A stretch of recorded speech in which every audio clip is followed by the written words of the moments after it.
Hi, I'm Deborah with WTI. I have with me today this L'Oreal True Match Natural Soft Focus Mineral Finish. This is the translucent matte. I love to use this powder after I apply my concealer or after I put on my foundation. It just gives it a nice matte effect. And what I like about this product is that it comes with its own brush.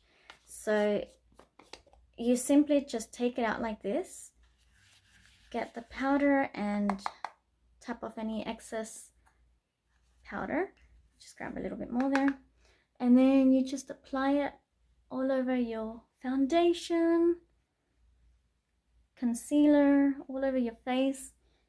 And as you can see, it eliminates any excess oil, so it's great to be able to take with you as well. So if you're going to be out all day, I like to apply it, for example, when my foundation starts feeling a little bit shiny or it starts looking shiny. So I like to apply this, and because it's a matte effect, it's a translucent, so it doesn't add any color to your foundation. So it's a great product.